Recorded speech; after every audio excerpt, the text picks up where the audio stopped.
Alright folks, we're back with the next video. So let me just explain to you how all this works and how it's all integrated. When I get into the car, I slide the iPad in, turn the key on, iPad receives power, opens up the screen to the last app that I had. In this case it's Pandora. The phone then connects to the Bluetooth system. All within a couple of seconds you will get an audio indication that it's connected. From there, I'm going to connect to the iPad over Bluetooth. I'm going to push this button here. Phone book.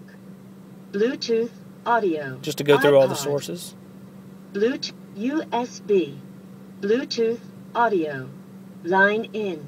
So just to show you all the sources, audio. I'm going to push the button for Bluetooth audio. And there it goes. Will connect Bluetooth to the iPad and start playback of whatever app you have open.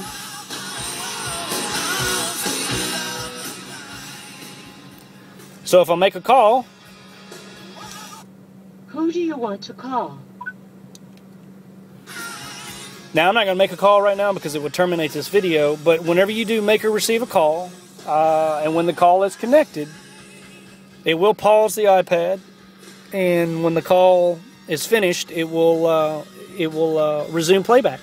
I can also play and pause from here. Okay.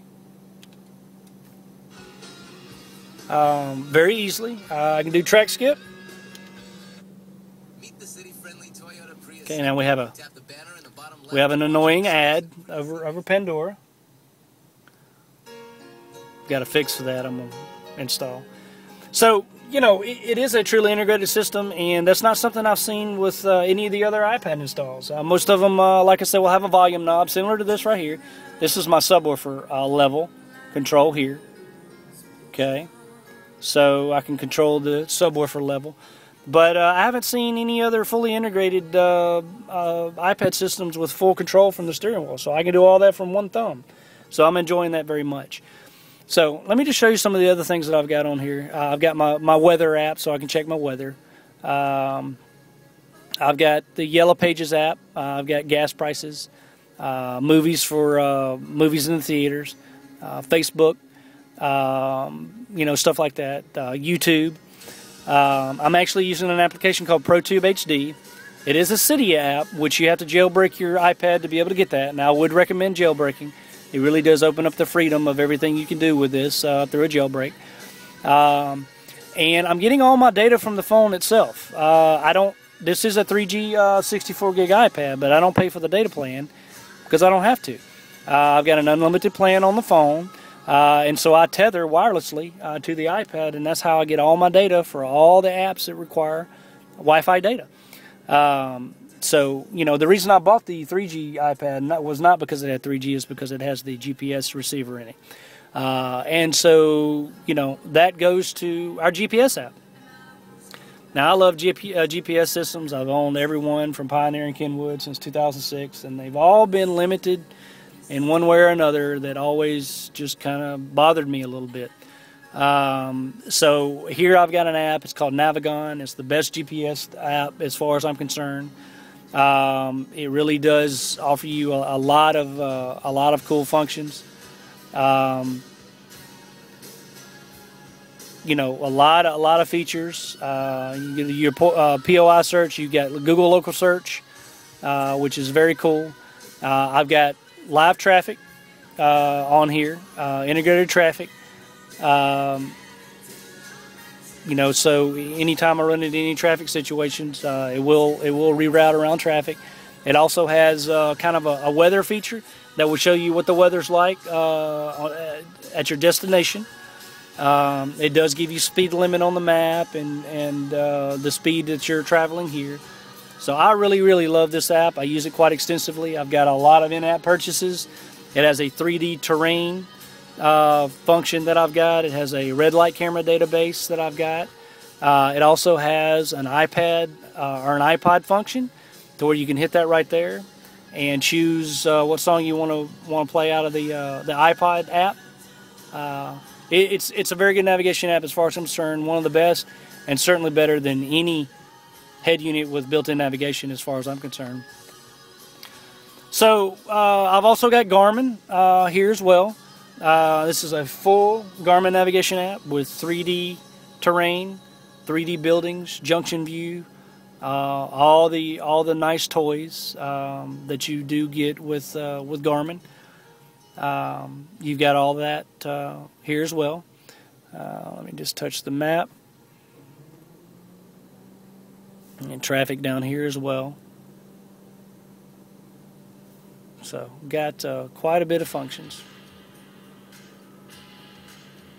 Now it normally loads up faster than that. I had the other app still open, so it took a second. But usually you want to only use, one GPS app at a time. So a lot of freedom, guys. A lot of reasons to move away from head units. Like I said, there's no head unit in this car. I don't need one. I've got excellent audio quality through the Rockford Fosgate 360.2 EQ. I've got full control from the steering wheel. I've even got backup camera in the rear view mirror. Okay, so I've got that. I got this off of Amazon. It's a cheap Chinese rear view mirror monitor. I wouldn't recommend it. I'm going to be getting a lot better one here pretty soon. But that was something to get a backup camera option in the car since I didn't have a head unit anymore. But I'm really enjoying this, folks. A lot of people think that they can't do this. Just to give you an idea, this is a Honda Civic. This was probably the hardest way to figure out how to get an iPad into the dash of a Honda Civic. So if you can get one into this car, you can get one into any car, I think. Like I said, I built this kit myself. It's the first time I've ever done something like this. I did it the hardest way you could possibly imagine. I did it all with a Dremel tool and a cutting disc, and it was an absolute pain in the butt. I live in an apartment complex, so I don't have room for a bunch of tools or anything like that. It cost me about $40 for the materials to make this. It would cost about $600 to $1,000 to have one of these made by an audio shop. So anyone can do this, or just about anyone can do this. If you've already got the iPad and you've already got an amp and you've already got an EQ like I did, and you're looking at spending $1,500 on a new head unit, this really does look attractive. Honestly, there is no reason for me to ever buy a head unit again. I've got the perfect head unit here. I don't have to worry about any limitations with motion lockouts or anything like that. I don't have to do any kind of bypass. I can watch video while I'm driving down the road if I want. I wouldn't recommend that, but I can do that. So you don't have all the limitations and all the headaches and all the bugs and all the stuff issues that you have with head units. So I'm quite happy with this.